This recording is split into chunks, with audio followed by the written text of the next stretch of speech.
Alright, let us look into the life of Altair. Let's see, so these are his journal entries. Let's see, so this is when he got the piece of Eden. I have spent days with the artifact now, or has it been weeks, months? I can no longer be certain. The others come from time to time offering food or distraction. They say I should separate myself from these studies. Malik has even suggested I abandon them entirely, but I am not yet ready to turn away. This apple of Eden will be understood. It must be. Is it a weapon? Is it a catalogue? Is it somehow both? He who increaseth knowledge increaseth sorrow. The philosophy of such a statement I can understand, but for it to be true, literally true, a society that wage wars with ideas and information in place of steel and swords. Its function is simple, elementary even, dominion, control, but the process, the methods, and it means it employs, these are fascinating. Those subjected to its glow are promised all that they desire. It asks only one thing in return, complete and total obedience, and who can truly refuse? It is temptation incarnate. I remember my own moment of weakness when confronted by Al-Mu'alim, my confidence shaken by his words. He who had been like a father was now revealed to be my greatest enemy. Just the briefest flicker of doubt was all he needed to creep into my mind.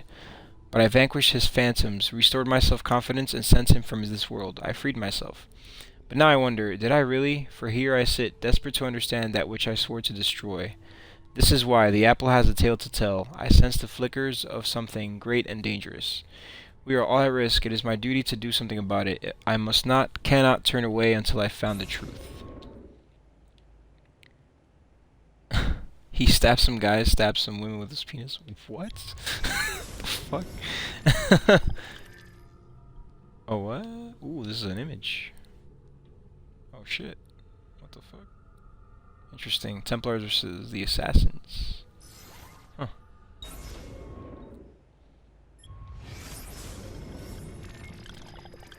Another image. Oh, nice. The Hidden Blade. That's cool.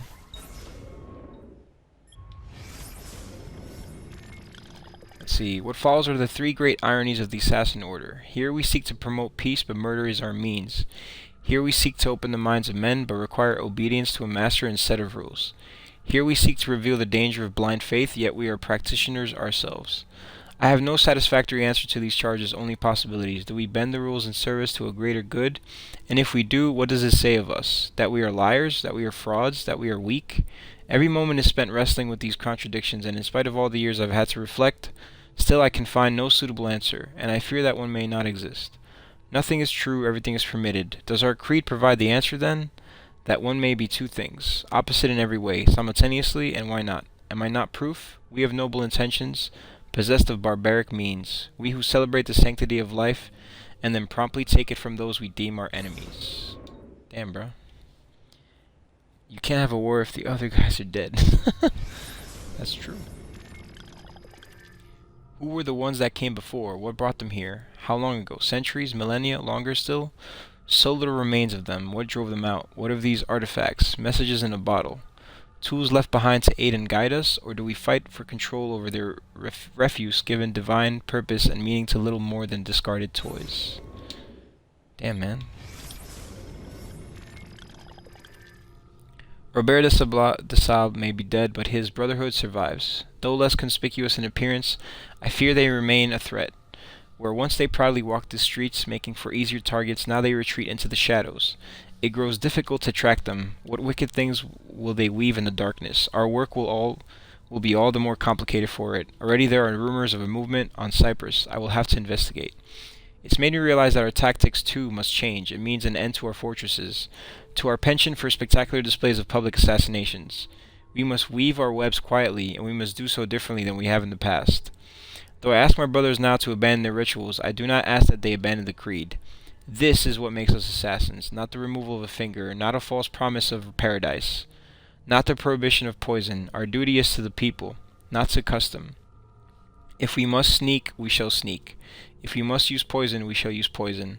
If our blades can be used without removing fingers, we shall not demand they be taken, and we shall not manipulate our initiates with lies and parlor tricks.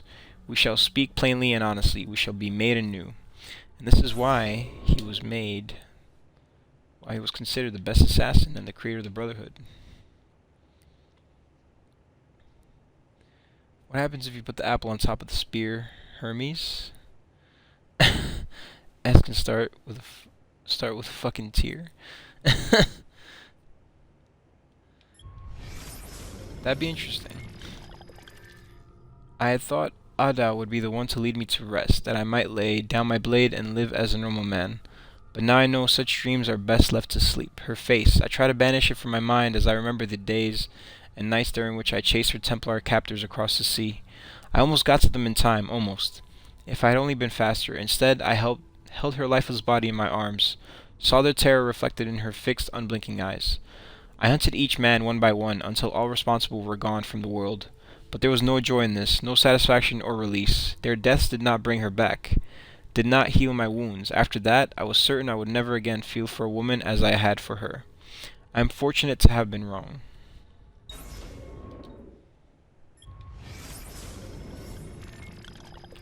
Why do our instincts insist on violence? I have studied the interactions between different species. The innate desire to survive seems to demand the death of the other. Why can they not stand hand in hand? So many believe the world was created by the hand of a divine power, but I see only the designs of a madman, bent on celebrating destruction and desperation. Our origins seem chaotic, unintended, purpose and being instilled solely by the passage of time, imposed first by nature and later men. Damn man, this guy is always deep in thought. Over time, any sentence uttered long and loud enough becomes fixed, becomes a truth. Provided, of course, you can outlast the dissent and silence your opponents. But should you succeed and remove all challengers, then what remains is by default now true. Is it truth in some objective sense? No. But how does one ever achieve an objective point of view? The answer is you don't. It is literally physically impossible. There are too many variables, too many fields and formula to consider. We can try, of course, we can inch closer to a revelation, but we'll never reach it, not ever. And so I have realized that so long as the Templars exist, they will attempt to bend reality to their will. They recognize there is no such thing as an absolute truth, or if there is, we are hopelessly under-equipped to recognize it. And so in its place they seek to create their own explanation. It is the guiding principle of their so-named New World Order to reshape existence in their own image. It is not about artifacts, not about men. These are merely tools. It's about concepts. Clever of them, for how does one wage war against a concept? It is the perfect weapon. It lacks a physical form, yet can alter the world around us in numerous, often violent ways. You cannot kill a creed. Even if you kill all of its adherents, destroy all of its writings, these are a reprieve at best. Someone, someday, will rediscover it, reinvent it. I believe that even we, the assassins, have simply rediscovered an order that predates the old man himself. Oh, another picture. Huh, the Apple of Eden. Everyone's like, whoa.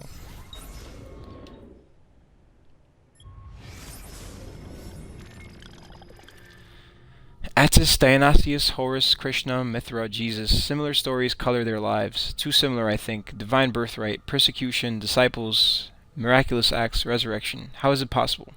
Perhaps it isn't. Merely a single story told over the ages, borrowed then changed to fit the times, evolving as our tools and language do. Is this tale born to fact or fiction? A bit of both. Could these figures be the same person? Their life extended and transformed by the peace of Eden? Al-Mualim spoke of Jesus as a real person, a mortal who had mastered the arts of manipulation. But what if he was wrong? If these men are real, and if they have walked amongst us many times before, does it mean they'll come again? Perhaps they are here now? So many questions, and every day even more.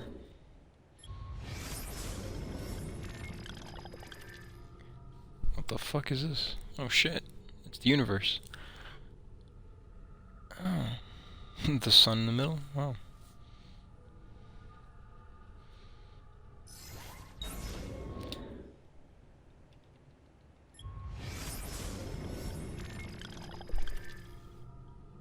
The Hidden Blade has been a constant companion of ours over the years. Some would even say it defines us, and they would not be entirely wrong. Many of our successes would not have been possible without it. Still, the device has begun to show its age, and so I have been researching improvements beyond ending the need to remove one's finger to wield it. The first is the addition of a metal plate that can be used to deflect incoming blows. The other assassins believe it is forged of a new metal and credit me with the discovery of the formula included on this page. It is better than that they not know the truth. I have also worked with Malik to describe new methods of assassination, from on high, from ledges, and from hiding places. Basic movements, but critical nonetheless. The third and final improvement is the most simple, the provision of a second blade, identical in every way to the first. Should an assassin ever find himself tasked with dispatching two targets, he need only time his strike in such a way that he might reach both at the same time. These blades will be limited in number, since the metals with which we forge them remain difficult to obtain. I will need to think carefully about who shall be allowed to carry two. Interesting. Man seeks dominion over all that he encounters. I suppose it is a natural tendency for us to aspire towards mastery of our surroundings. But this should not include other human beings. Every day more and more are pressed into service, by deception or by force. Others, though not so firmly imprisoned, are made to feel as if their lives are worthless. I have seen the ways in which men persecute women, heard the cruel words hurled at those who come here from other lands, watched as those who believe or act differently are made to suffer. We discuss such things often, watching as we do from the spires of Masayaf. What can be done to stop this, to encourage tolerance and equality? Some days we speak of education, believing that knowledge will free us from immorality. But as I walk the streets and see slaves sent off to auction, my heart grows cold. When I see the husband hurl abuses and stones at his wife, damn, bro, insisting she exists only to serve him, my fists clench. And when I see children torn from their parents so that another man might profit, sent off to suffer beneath the desert sun and die. On these days, I do not think that dialogue will make a difference. On these days, I can think only of how the perpetrators need to die. Man did not believe in racism. It's great. What is this? Mediterranean? Huh.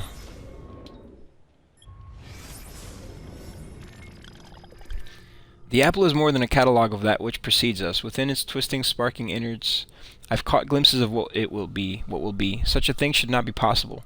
Perhaps it isn't. Maybe it is simply a suggestion. How to know? How to be sure? I contemplate the consequences of these visions. Are they images of things to come, or simply the potential for what might be?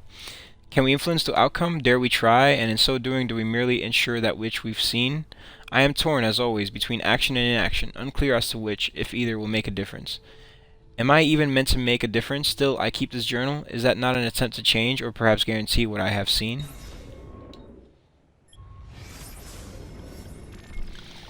Of all the things I've seen, none troubles me more than the image of the flames. Pillars so tall they seemed to pierce the heavens. The ground rumbled and shuddered, mountains split and cracked, great metal towers splintered, their innards strewn about the ground, and everywhere there was screaming, a chorus so terrible that even now I feel its echo still. What is this madness I have seen? Is it them, I wonder? Those who came before? Is this where they went? Into the fire? Into the dust? Perhaps this destructive power is what the Templars seek, that they might hold it over us and command devotion.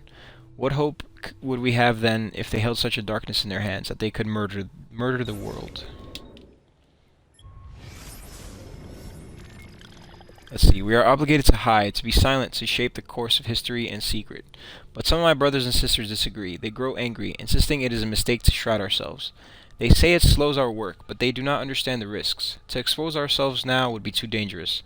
I fear we would be branded madmen and attacked, so it goes. So it always has. If there is one thing I know for certain, it is that men do not learn by being told. Instead, they must be shown. They must make the connections themselves. If I say unto a man, be kind, be tolerant, be of an open mind, these words will wither and die long before they've effected change. It would be a waste, and so we must maintain our course. Lee's new shop is nuts. I'm actually about to probably check that out after I finish this, because I'm really close. Let's see. Legends speak of a golden fleece. Could the two be related? I have further refined the metallurgic process, allowing for the production of a suit of armor, the likes of which the world has never seen. It is possessed of great strength, yet so light as to allow complete freedom. I alternate between wonder and fear. Here we have crafted something that will surely change the face of warfare, making those who wear it nigh invincible. Perhaps it was a mistake to create these pieces. I think it best to erase the formula. What if we were to fall into the hands of our enemies? The risk is too great. And that's the armor. Altair's armor. I have studied the ancient pagan faiths that came before this more recent obsession with a single divine creator. They seem to have focused more on the fundamental forces at play in the world around us and less on arbitrary moral rules. The sun rises in the morning and sets in the evening. The tides ebb and flow, grass grows, withers, dies, and then in time emerges from the ground once more. The air turns warm, then cools, then back again. Some hidden energy keeps us fitted to the ground and pulls us back when we attempt to leave it. Each of these movements was represented before by a god or goddess, each force given face, but recognized as something distinct and powerful, which is not to say there were not connections between these forces. A pantheon of individual spirits, of rules, invisible hands guiding the progress of the world around us. And so here there was an attempt to categorize, study, explain, and understand the way things work, even if it was flawed. But no more. Now we are asked to succumb to a far more simplified explanation. How naive to believe there might be a single answer to every question, every mystery, that there exists a lone divine light which rules over all. They say it is a light that brings truth and love. I say it is a light that blinds us, and forces us to stumble about in ignorance. I long for the day when men will turn away from invisible monsters and once more embrace a more rational view of the world. But these new religions are so convenient, and promise such terrible punishment should one reject them. I worry that fear shall keep us stuck to what is surely the greatest lie ever told.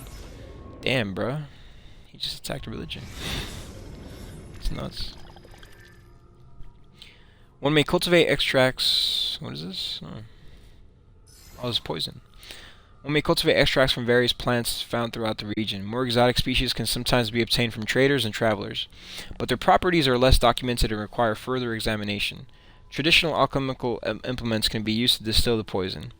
Care should be used as certain poisons can be absorbed through the exposed skin. Many are those who have lost their lives to carelessness. One's blade should be hollowed according to the specifications listed herein. Deviation may create fractures within the metal, causing the blade to weaken and possibly break.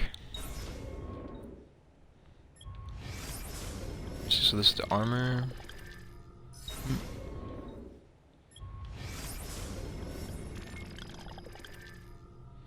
The double blade and all the different assassinations. Cool.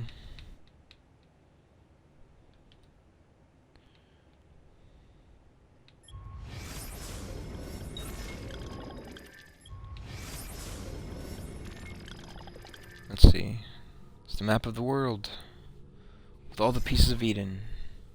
What to make of this map? It appears to contain the entire world, not flat as they claim either, but round, like a ball, like the apple.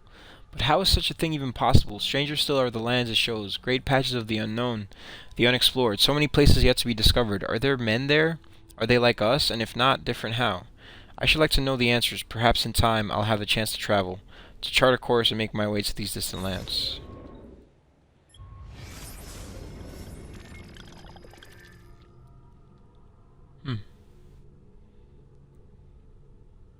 Climbing techniques. Interesting. Some days I miss my family, or at least the thought of them. I never knew my parents well, despite them both having lived within these walls. It was our way. Perhaps they were sad, though they showed no sign. It was not allowed. For my part, so much of my youth was spent in training. There was little time left to reflect upon the separation. And so when they were finally lost to me, it seemed no different than the passing of two strangers. Al-Mualim had been as my father, and his was a weak and dishonest love, though at the time it seemed enough, better even, or so I thought. Some day I will have a child, such is the way of our order, and I will not make the same mistake, nor any who call themselves an assassin. We shall be allowed to love our children, and in turn to be loved. Al-Mualim believed such attachments would weaken us, cause us to falter when our lives were on the line.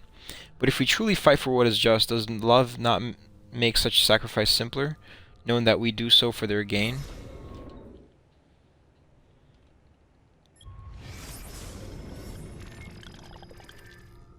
Oh wow. The one he loves, his wife. I have the answer now. I know the truth. I shall not touch that wretched thing again. Best that no one do, now or ever. I have tried, at last, to destroy it, but it will neither bend nor break nor melt. Oh, the irony. I am certain if I asked, the apple would tell me what needs to be done. But even this promise is insufficient. Always it holds one more gift to give. I must refrain, so it shall be sealed. We will take it to the island. Once there is now ours. There is a treasury there, hidden well, and shall have to suffice. Risky to separate myself from the artifact that others may discover it. Riskier still to keep it close. In time I will be tempted. I am weak. We all are. Who wouldn't be? Oh, the things I have seen. The tale is here, inside the text. Not between the lines, but beneath them. where only our eyes might peer. Go and see for yourself, that you might succeed where I and the others have failed. Time marches on, bringing with it new discoveries and developments, and so at least one day the doorway might be opened and the messages delivered. They will have their profits.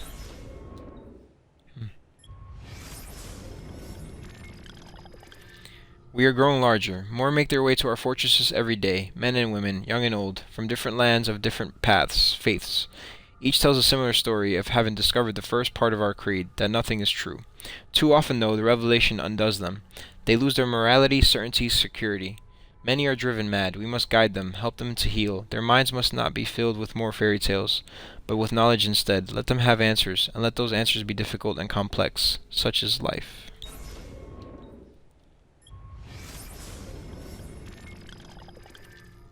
Oh, the gun. Success! We have found a way to alter the structure of the hidden blade so that it can be used to launch small projectiles. It is capable of grievous damage, even from great distance. I confess the means by which I came about the discovery was risky to say the least, but I have found that in small doses and with a focused mind, the apple can be used without ill effect, or so I hope. The knowledge of projectile combat is not new to us, having been observed amongst our eastern neighbors, but their weapons were much larger and insufficient for our needs. I have now found a way to miniaturize their designs, embedding their fiery weapon into a form that can be worn on the wrist. We have also refined the formula for combustible powder such that common ingredients might be used. This is a dangerous bit of knowledge, and it is best shared with only our closest allies.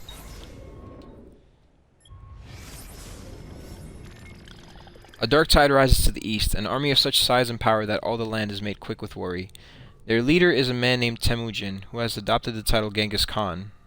Oh wow. He sweeps across the lands, conquering and subsuming all who stand in his way. Whatever his motives, he must be stopped. Were I younger, I might attempt to undertake this work in secret, as I suspect the presence of a piece of Eden. But those days are years gone now. The mantle must be passed. It is time she and I spoke with our sons. We will travel there together, that they may be tested and that this threat might be stopped. Genghis Khan. That's probably one of the reasons why people thought that the next game in this series was going to be about Genghis Khan. Soon I shall pass from this world. It is my time. All the hours of the day are now colored by the thoughts and fears born of this realization. I know that the elements of my body will return to the earth, but what of my consciousness, my identity? That is to say, what of me? I suspect it will end, that there is no next world, nor a return to this one. It will simply be done, forever. Our lives are so brief and unimportant. The cosmos cares nothing for us. For what we've done, had we wrought evil instead of good, had I chosen to abuse the apple instead of seal it away, none of it would have mattered. There is no counting, no reckoning, no final judgment. There is simply silence and darkness, utter and absolute, and so I have begun to wonder, might there not be a way to stop, or at least delay, death's embrace? Surely the ones who came before were not so frail and feeble as we, but I have sworn to be done with the artifact, to not gaze into its core. Still, faced as I am with the prospect of my end, what harm is there in one last look? Wow.